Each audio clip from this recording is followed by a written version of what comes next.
बात करिए तो सूरत एस विभागના કર્મચારીઓએ 7મા પગાર પંચ સહિત પડતર માંગણીઓ સાથે सूरत एसटी डेपो पर उग्र देखाવો કર્યા।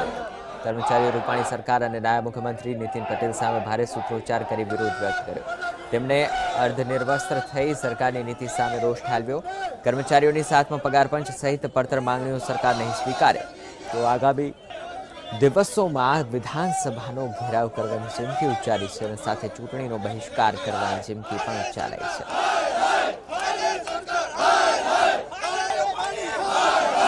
एसटी निगमના કર્મચારીઓ દ્વારા અચોક્કસ મુદ્દતની હડતાલનું શસ્ત્ર ઉગામવામાં આવ્યું છે। ત્યારે રાજ્ય સરકાર સામે જે એસટીના કર્મચારીઓ છે તેના દ્વારા ઉગ્ર વિરોધ નોંધાવવામાં આવી રહ્યો છે। આપ સીધા દ્રશ્યો જોઈ શકો છો સુરત એસટી ડેપો પરના, જ્યાં કર્મચારીઓએ અર્ધનિર્વસ્ત્ર થઈ અને પોતાનો રોષ વ્યક્ત કરી રહ્યા છે। જે પ્રકારે વિરોધ છે સરકાર સામે, જે પોતાનો રોષ છે તે ઠાલવી રહ્યા છે।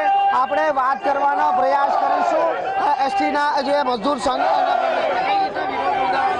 અમે છેલ્લા 3 વર્ષથી અમે માંગણી કરી રહ્યા છે। સરકાર અમારી માંગણીઓ માની નથી રહી। 5 દિવસ અમે ધરણા કર્યા છતાં સરકાર નથી માની રહી, જેને કારણે અમે કપડે કાઢી નાખ્યા છે અને હજી પણ નહીં માને તો આ જ અર્ધનગ્ન અવસ્થામાં અમે વિધાનસભા ઘેરાવો કરીશું।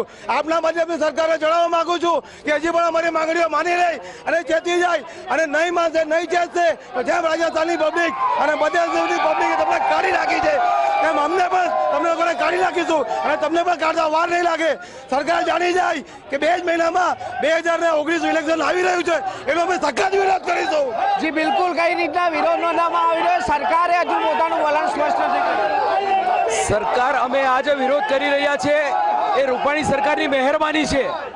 એને 7મું વેતન પંચ અમારા કામદારોને આપવું નથી।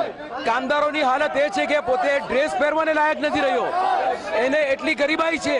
અમારો કામદાર આદિવાસી ગરીબ વર્ગમાંથી આવે છે અને સરકાર અમારા કપડા ઉતારવા જ માંગે છે કે આ નિગમને ખાનગી કરી તમામને બેરોજગાર કરી દેવાની જે આ નીતિ ચાલી રહી છે તેનો અમે વિરોધ કરી રહ્યા છીએ।